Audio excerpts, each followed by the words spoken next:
Hey everyone, welcome back to Callie and Beans Books. I'm Brittany and today it is time for my August book corner. I physically read 4 books and I'm super excited that I was able to get back into reading instead of just listening to audiobooks. It's been a really long time since I felt like I've had enough time to myself to be able to sit down and read, and it was really nice diving into books again besides listening to them on Audible, which I did finish 3 audiobooks this month as well. The first book I'm going to talk about is Isn't It Bromantic by Lyssa McAdams, and this is the 4th in the Bromance Book Club universe, and I gave this a 5 out of 5. In this book, we're following Vlad, aka the Russian. If anyone has already read the Bromance Book Club, we all know that he is a soft teddy bear of a hulking man, and he plays hockey for the Nashville hockey team, and he is married. He's been married for about 6 years, I believe, to Alina, and they were childhood best friends, and it does turn out to be more of a marriage of convenience. So Alina's father was a journalist and he was mysteriously murdered. So Alina did want to escape Russia. She just didn't know how. So when Vlad offered to marry her, she thought he only did it out of a convenience, not necessarily out of love, which he does love her and does want to care for her. While in the US, Alina did go to Chicago for school and was finishing up school. So Vlad was like, I want to make this marriage work. I want it to be more of a real marriage instead of a marriage of convenience. And her response was, I'm moving back to Russia and I want to get a divorce. Needless to say, he was heartbroken and threw himself into hockey. The team made the finals, so he was skating the best he's ever played and unfortunately got hurt. So part of the recovery process involved Alina deciding to stay and help him recover. With that, we dive into if Alina does want to stay, and she finds out a lot about what her father was actually working on while in Russia, and a lot of things come out. And the way the story moves along, it is so well done. I absolutely adore this story. The next book I read was First Comes Like by Alisha, and I gave this a 3 out of 5. We follow Jaya and Dev. This is the 3rd in the Right Swipe universe, and I adored The Right Swipe, but the next 2 companion novels haven't been my favorite. I did enjoy Jaya and Dev's relationship. It does start off as a fake relationship that turns into a real relationship with a weird twist at the end. I won't give it away because it was very unique and kind of shocking, but I actually really enjoyed it. It seemed very cookie cutter when it comes to the fake relationship trope. We start off with Jaya and Dev meeting each other. However, Jaya's going into it thinking Dev already knows who she is, but then when he's like, I have no idea who you are, she realizes that she was catfished by someone using his account. We do find out who did the catfishing from Dev's point of view. However, it isn't explained very well. I did really enjoy the traditions that they kept and the values throughout the story. I really enjoyed the relationship blossoming, even though it was very cookie cutter when it comes to fake relationships. The next story that I picked up was Beach Read by Emily Henry. Bologna decided she wanted to enjoy it as well, so that was fun. I gave this a 4 out of 5. I really enjoyed it. There were moments where I thought the build-up was just taking a little too long and some of the series of events didn't add up, but overall I fell in love with January and Gus. I think their relationship was so well done. It was kind of enemies to lovers, but very light on that. It was more of a miscommunication and a lack of communication that caused January to think that they were rivals. I think their setup and their dynamic was perfectly written. There were a few things that I felt that were missing. Overall, the story flowed really nicely. I loved the little dates they would go on. I loved picking at Gus's armor and figuring out who he is as a character, but I also really enjoyed January opening up more and realizing that there is a lot to life and it is okay to hurt, but it is also okay to love and see the positivity in life even when you are in a really hard spot.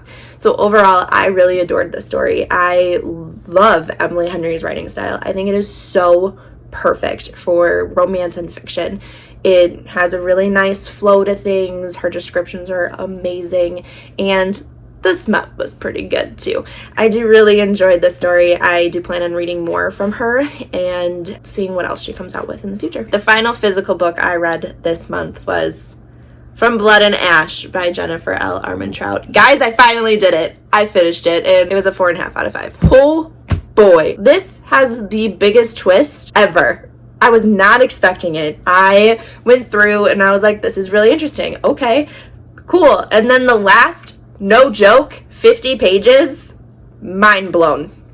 Mind blown. I was putting this story off because the first 100 pages I was reading, I was confused. I was not into it. I was kind of bored. And I was like, when does this pick up? I don't understand. So then I just buckled down, had an adult beverage, and just read. And I got to page about 300 when things hit the fan. And I was like, okay, this is where it gets good. And then I kept reading. And then I just finished it. And oh man, everyone, I get it. I get the hype. I get where everyone is coming from, why everyone is talking about it on TikTok and on Facebook groups. I get it. I understand, and I need more of this series, so I cannot wait to continue it. This will definitely be one that I will probably binge read the rest of the series because I need answers and I need more from everyone involved. So yeah, highly, highly recommend you guys check out From Blood and Ash, and just, as Callison told me, tough it out because it is amazing and so worth it. Next, I'm going to talk about the audiobooks I listened to this month, starting with It Happened One Summer by Tessa Bailey. I give this a 5 out of 5. I absolutely adored this story. I loved the character development. I loved the way the relationship developed, and just overall the plot was really well done. We follow Piper and Brendan. Piper and her little sister are sent to this port town in Washington because of a party Piper threw, and their stepfather wanted to teach them a lesson about money and things like that. So while there, they decide to fix up the bar that their biological father left to them after he passed away. And one thing that I absolutely adore is watching her character development. It's one of those things where you kind of knew it was coming. It's pretty predictable, but in the best way. I really enjoyed watching the relationship between her and Brendan develop from not getting along. I wouldn't call it enemies by any means. I think it was just more their personalities weren't meshing right away, and he didn't know what to do with Piper storming into town the way she did. One thing that I really enjoyed was that it wasn't just one turning moment. We slowly saw their feelings change for each other. Highly recommend Tessa Bailey in general. She's definitely one of my auto-buy authors. I think she knows exactly what she's doing when writing characters and their development, and the smut scenes are pretty spicy in this story. I absolutely loved It Happened One Summer. Highly recommend it. The next audiobook I listened to was Passion by Molly McAdams, and I gave this about a 3.5 out of 5. We follow Hollis, who is a burlesque dancer, previously a prima ballerina for the LA Dance Company. And we also follow Adam, who is a mysterious man. I won't give away what he actually does because it is a big reveal in the story. We don't know exactly what he does. We just know that he's working on something that involves Hollis and him having to basically infiltrate her life. So it's set up to be a very interesting dynamic between the two of them. Overall, I did enjoy the story. They have amazing chemistry, and I really enjoyed the characters together. The side characters are amazing as well. I love Hollis's roommates and her best friend Stevie. She's amazing. The side characters are pretty much what saved the story for me, I'm not gonna lie. There was just a lot of moments that I felt were dragging out the story. Every time that I felt like it was just going to go around in circles, we would get a little nugget of information to move past where we were in the story. Eventually, it is revealed to Hollis what is going on in Adam's life, and everything kind of hits the fan at that point. It's a very fast-paced story after that. However, starting out the timeline's a little weird. I went back and forth on how I felt about this story. Overall, I did enjoy it. It just takes a lot to get into, and it is very confusing at first until you really get into the nitty-gritty of Hollis's life, Adam's life, what is all going on between the two of them. The last audiobook that I listened to was Crashing the A-List by Summer Heacock.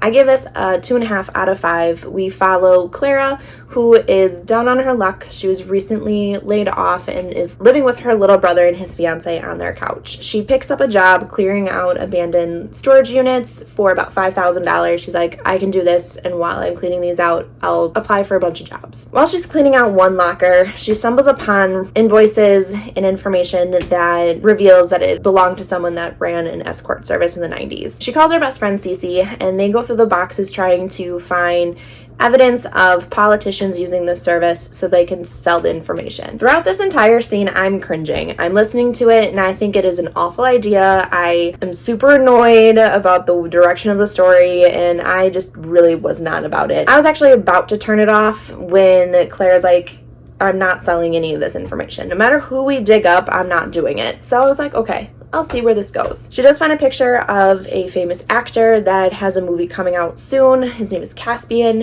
and she decides to save his photo so she can destroy it or give it back to him so that it does not come out that he did participate in this escort service. Her and Cece decide to drink copious amounts of alcohol, and she ends up calling Caspian and leaving a voicemail that she has this picture of him. He shows up at the doorstep. They have this awful conversation. He's not listening to a word she's saying. He's blaming her for a lot of things, and she's like, dude, I don't want anything to do with this. Have the picture, have everything. I don't plan on selling it. During this confrontation, a picture is leaked to TMZ of their fight. It shows Caspian yelling at her and Claire crying. So then they twist it that they're in this relationship. However, it's fake. And his attitude the entire time is just annoying. She's obnoxious about it too. Like, they just, you can tell that it's trying to be fake relationship and enemies to lovers, but it just wasn't working. So overall, I just didn't really enjoy it. I thought the turning point was really interesting.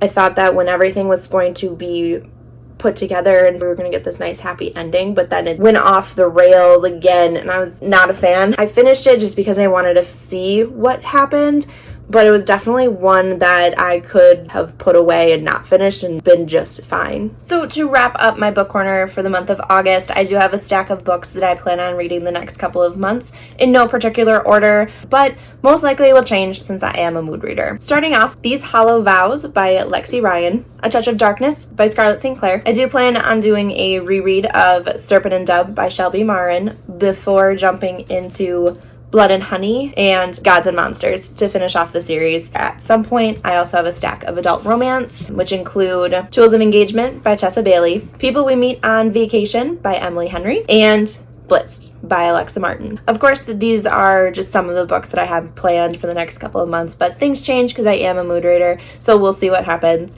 So until next time, be sure to head over to our channel and subscribe. We post new videos every Tuesday, Thursday, and most Sundays. Head over to Goodreads and Instagram. Our joint and individual accounts will be linked in the description below. And be sure to check out our book club, Serpent and Badger Book Club, that we host on Goodreads. Until next time, bye!